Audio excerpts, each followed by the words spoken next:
Hello friends, இது நான் உங்கள் செய்யது. இந்த வீடியோவில் நம்ம எதை பற்றி பார்க்க போகிறோம்னா, டிஎன்பிசி குரூப் 4 எக்ஸாமுக்கு பொது தமிழுக்கான 100 கொஷின் புது சிலபஸ் அடிப்படையில் ஃபுல் டெஸ்ட்டாக வந்துட்டு 10 டெஸ்ட் கொடுக்குறேன்னு சொல்லியிருந்தேன். ஸோ அதுக்கான ஃபஸ்ட்டு டெஸ்ட்டுக்கான question paper answer key video தான்.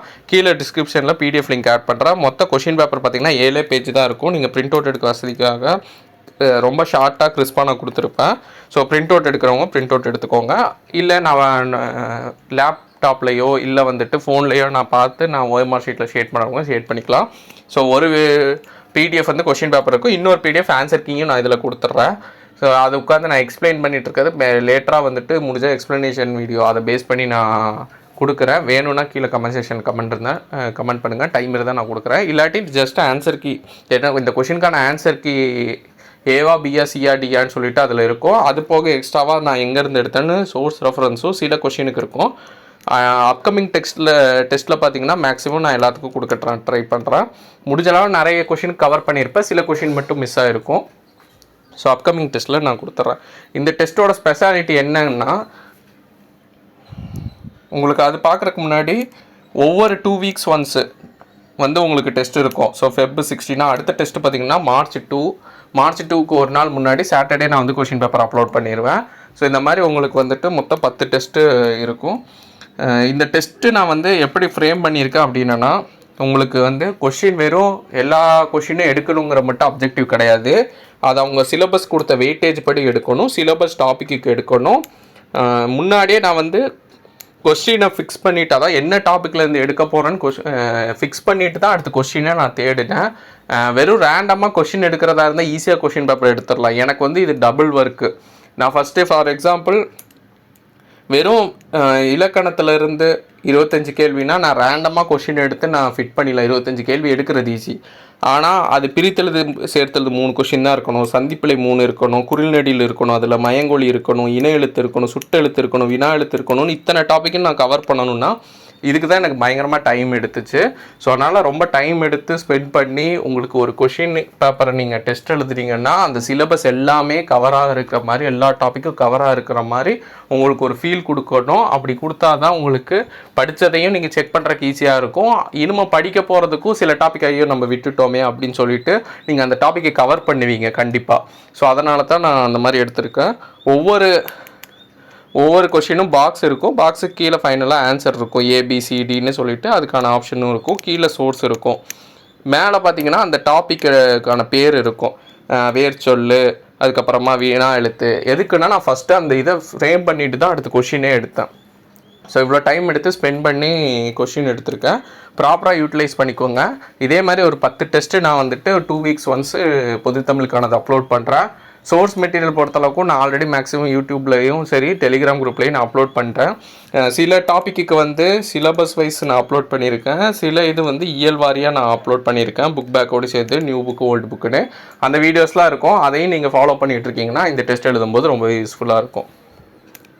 இனிமேல் நான் வீடியோஸ் அப்லோட் பண்ணுவேன், சிலபஸ் பேஸும் சரி புக் பேஸும் சரி நான் உங்களுக்கு வீடியோஸ் அப்லோட் பண்ணிட்டு இருப்பேன். அதை அப்படியே ரெகுலராக பார்த்துக்கோங்க. எவ்வளோ முடியுதோ அவ்வளோ படிச்சுட்டு இந்த டெஸ்ட் அட்டன் பண்ணுங்கள், உங்களுக்கு ஒரு கிளாரிட்டி கிடைக்கும். இதை பேஸ் பண்ணி அடுத்தடுத்த இதுக்கு ப்ரிப்ரேஷன் பேஸ் பண்ணி எழுதிக்கோங்க. இல்லை நான் கிளாரிட்டி இல்லை, நான் இப்போ தான் படிக்க ஸ்டார்ட் பண்ணேன்னா இந்த கொஷின் பேப்பரை வந்துட்டு நீங்கள் டவுன்லோட் பண்ணி வச்சுட்டு நீங்கள் எப்போ நீங்கள் போர்ஷன் முடிக்கிறீங்களோ, ஃபுல் ரிவிஷன் ஸ்டார்ட் பண்ணுறீங்களோ அப்போ இந்த டெஸ்ட்டுக்கு வந்து எடுத்துக்கோங்க. ஏன்னா நீங்கள் சேவ் பண்ணி வச்சுட்டு நீங்கள் பிரிண்ட் அவுட் எடுத்து வச்சிட்டிங்கன்னா உங்களுக்கு எப்படினாலுமே நீங்கள் அதை யூஸ் பண்ணிக்கலாம். பிடிஎஃபாக சேவ் பண்ணி வைக்கிறீங்கன்னா மறக்காமல் டெஸ்ட்டு ஃப்யூச்சரில் எழுதுறதுக்கு கரெக்டாக ஃபோல்டர் போட்டு சேவ் பண்ணி வச்சுக்கோங்க. பிரிண்ட் அவுட் எடுத்து வச்சிட்டிங்கன்னா மஸ்ட்டு, அது உங்களுக்கு ஞாபகம் இருக்கும். கண்டிப்பாக அந்த டெஸ்ட்டு என்றைக்கா ஒரு நாள் எடுத்துருவீங்க. இல்லைன்னா அந்த டெஸ்ட்டு இருக்குன்னு பார்த்துட்டு அதை எழுதணும்னு சொல்லிவிட்டு உங்களுக்கு ஒரு இன்ட்ரெஸ்ட் க்ரியேட் ஆகி மேக்ஸிமம் சிலபஸை முடிக்க ட்ரை பண்ணுவீங்க. இது டக்குன்னு நான் ஒரு சில இப்போ பார்த்தீங்கன்னா இதுக்கான சோர்ஸு இன எழுத்துனா அது இன எழுத்துக்கான எக்ஸ்ட்ரா இதுவுமே நான் கொடுத்துருப்பேன். சில இது வந்து சில கொஷின் பார்த்திங்கன்னா நான் ரிவீல் பண்ணல.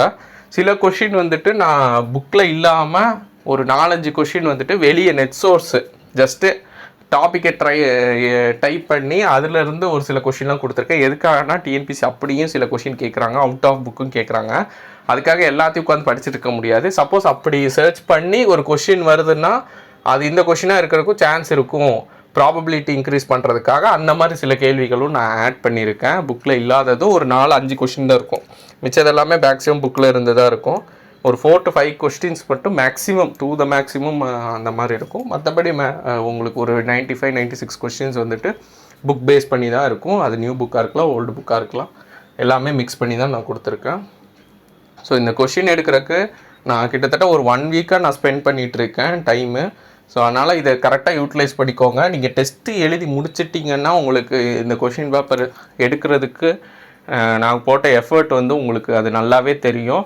ரொம்ப கிளியர் கட்டாக உங்களுக்கு வந்து ஒரு ஃபுல் சிலபஸை முடிச்சுட்டு டெஸ்ட் எழுதுகிறவங்களுக்கு ஒரு சாட்டிஸ்ஃபேக்ஷன் இருக்கும், பரவாயில்ல நம்ம முடிச்சிட்டோன்னு. முடிக்கலைன்னா நீங்கள் நிறைய எவ்வளோ டாபிக் நீங்கள் முடிக்கலைங்கிறது இந்த டெஸ்ட் எழுதி முடித்தோடனே உங்களுக்கு தெரிஞ்சிடும். மேக்ஸிமம் வந்துட்டு உங்களுக்கு இந்த டாப்பிக்லாம் நம்ம கவர் பண்ணலாம் அப்படின்னு தெரிஞ்சிடும். ஸோ அந்த ஏரியாவை நீங்கள் கொஞ்சம் ஃபோக்கஸ் பண்ணணும். இல்லை நீங்கள் சில ஏரியா தப்பு பண்ணுறீங்கன்னா அந்த ஏரியாஸ்லையும் நீங்கள் வந்து இது பண்ணணும். அதுக்காக தான் நான் ஹெட்டிங்கோடையே கொடுத்துருக்கேன். டாபிக் ஹெட்டிங் நீங்கள் வந்து அனலைஸ் பண்ணுறதுக்கு ரொம்ப ஈஸியாக இருக்கும். நம்ம இந்த டாபிக் முடிச்சிருக்கோம். நம்ம வேர்ச்சொல்ல வந்து ஒரு 3 கொஷின் இருக்குன்னா வேர்ச்சொல் நீங்கள் தப்பு பண்ணுறீங்கன்னா உங்களுக்கு வேர்ச்சொல் தெரியலன்னு அர்த்தம். அப்போ நீங்கள் வேர்ச்சொல் நல்லா பார்க்கணும். அயற்சொற்கள், பிற மொழிச்சொற்கள் கொஷின் தப்பு பண்ணுறீங்க, கலைச்சொற்கள் கொஷின் தப்பு பண்ணுறீங்கன்னா அதை நீங்கள் பார்க்கணுன்னு அர்த்தம். ஒரு பர்டிகுலராக ஃபார் எக்ஸாம்பிள் தேவனே பாவனாரை பற்றி ஒரு கொஷின் கேட்டிருக்கேன், அதை நீங்கள் ஆன்சர் பண்ணலைன்னா அதை நீங்கள் பார்க்கல அப்படின்னு அர்த்தம். நீங்கள் அதை பார்க்கணும். ஸோ ஸ்பெசிஃபிக்காக என்னென்ன டாப்பிக்கு நீங்கள் படிக்கணும், எங்கே தப்பு பண்ணுறீங்கிறத அனலைஸ் பண்ணுறதுக்கு இது யூஸ்ஃபுல்லாக இருக்கும். டெஸ்ட் எழுதி முடிச்சுட்டு வெறும் மார்க் மட்டும் பார்க்காதீங்க. நீங்கள் ஒரு 10 கொஷின் தப்பு பண்ணுறீங்களா, அந்த 10 கொஷின் என்ன டாப்பிக்கில் தப்பு பண்ணுறீங்கிறத ஸ்ப்ளிட் பண்ணி எழுதி வைங்க. மயங்கொழியில் ஒரு 2 கொஷின் தப்பு பண்ணுறேன், அடுத்து வந்து ஃபைனல் 7வது யூனிட்டில் வந்துட்டு திருக்குறளில் இருக்கக்கூடிய ஒரு கொஷின் 2 கொஷினும் தப்பு பண்ணேன் அப்படின்னு சொல்லி ஸ்ப்ளிட் அப் எழுதி வைங்க. அந்த ஏரியாவுக்கு ஃபோக்கஸ் பண்ணுங்கள். இதுதான் ப்ரிப்பரேஷனுக்கு வந்து எஃபிஷியண்ட்டாக பண்ணுறது. அதேமாதிரி ஃபுல் ரிவிஷன் டெஸ்ட் எழுதுறதுக்கு முன்னாடி மேக்ஸிமம் ஃபுல் ரிவிஷன் பண்ணிவிட்டு டெஸ்ட் எழுத ட்ரை பண்ணுங்கள். முடிஞ்ச லெவல் டாபிக் கவர் பண்ணி ட்ரை பண்ணுங்கள். சப்போஸ் முடியலைன்னா இஷ்யூ கிடையாது. பட் ஆனால் அப்படி டெஸ்ட் எழுத உங்களுக்கு நீங்கள் கொஞ்சம் வீக்காக இருக்க டாப்பிக்கை ஸ்ட்ரென்தன் பண்ணிகிட்டே இருப்பீங்க. என்ன டாப்பிக்குங்கிறது தெரியும். வெறும் மார்க் மட்டும் டிசைட் கிடையாது. நீங்கள் 95 எடுக்கிறீங்க அப்படிங்கிறதோ இல்லை வந்து 70 எடுக்கிறீங்களோ முக்கியம் இல்லை. 70 எடுத்தவங்களும் 90-95 எடுக்கலாம். எப்படின்னா 70 எடுக்கிறீங்களா 30 நீங்கள் லேக் ஆகிறீங்க, என்ன ஏரியான்னு பார்த்துட்டு நீங்கள் அடுத்த டெஸ்ட்டில் ஒரு 10 மார்க் கூட எடுங்க, அதுக்கு அடுத்த டெஸ்ட்டில் ஒரு 5 மார்க் கூட எடுங்க. இப்படியே எடுத்திங்கன்னா ஒரு 10வது டெஸ்ட் வரும்போது நீங்கள் 90-95 டச் பண்ணிடலாம். ஸோ இதுதான் படிக்கிற மெத்தடாலஜி. ஸோ இப்படி படிச்சிங்கன்னா ஷார்ட் டேர்மில் நீங்கள் வந்து கவர் பண்ணிடலாம். லேகாக இருக்கிற ஏரியாவும் பார்த்துக்கலாம். ஃபைனல் எக்ஸாமில் கொஷின் போய் பார்க்கும்போதும் உங்களுக்கு கஷ்டமாக இருக்காது. ஈவன் டஃப்பான கொஷின் கேட்டாலுமே நீங்கள் ஹேண்டில் பண்ணுறதுக்கு ஈஸியாக இருக்கும். ஸோ அப்கமிங் வீடியோஸில் பார்க்கலாம். கீழே 2க்கான PDF நான் கொடுக்குறேன், யூட்டிலைஸ் பண்ணிக்கோங்க. தேங்க்யூ. சரி, இந்த ஆன்சர் கீ மட்டும் சும்மா நான் இப்படி இந்த மாதிரி சோர்ஸையும் நான் சேர்த்து தான் கொடுத்துருப்பேன். வெளி சோர்ஸு சில இது டெக்ஸ்ட்டாக இருக்கும், சில இது வந்து புக்கோட பேஜஸே கொடுத்துருப்பேன் ஸ்கேன் பண்ணி. ஓகே, இந்த வீடியோ யூஸ்ஃபுல்லாக இருக்கும். அப்கமிங் வீடியோஸில் பார்க்குறேன். தேங்க்யூ. ஸோ இது வந்து டெஸ்ட்டு டேட்டு. அடுத்த டெஸ்ட்டு பார்த்திங்கன்னா March 2, அடுத்து 16-30, அடுத்து April 13-27, அடுத்து May 11-25. மந்த்லி ஒரு 2 டெஸ்ட் இருக்கிற மாதிரி இருக்கும். ஸோ எனக்கு ரொம்ப டைம் எடுக்கிறனால இதுக்கு முன்னாடி 1 வீக் சொல்லியிருந்தேன். பட் ஆனால் எனக்கு இந்த டெஸ்ட் கொஷின் பேப்பரை நான் செட் பண்ணுறதுக்கே அவ்வளோ டைம் எடுக்குது. ஸோ என்னோடய பேட்சை பார்த்துட்டு வீடியோஸும் பார்த்துட்டு தான் இந்த கொஷின்லாம் எடுத்துக்கிட்டு இருக்கேன். ஸோ அதனால் எனக்கு ஒரு 2 வீக்ஸ் டைம் தேவைப்படும். எஃபெக்டிவாக எடுக்கணும், குவாலிட்டியாக எடுக்கணும். ஏன்னா அரைக்குறையாக எடுத்தால் கரெக்டாக இருக்காதுன்னு சொல்லி தான் கொஞ்சம் டைம் எடுத்துக்கேன். ஸோ அதனால் 2 வீக்ஸ் வந்து உங்களுக்கு ஃபுல் டெஸ்ட் இருக்கும். இப்போ யூஸ் பண்ணுறவங்க யூஸ் பண்ணிக்கோங்க, இல்லாட்டி லேட்டராக யூஸ் பண்ணிக்கோங்க. ஆனால் கண்டிப்பாக யூஸ் பண்ணிங்கன்னா பெனிஃபிட்டாக இருக்கும். அப்கமிங் வீடியோஸில் பார்க்கலாம். தேங்க்யூ.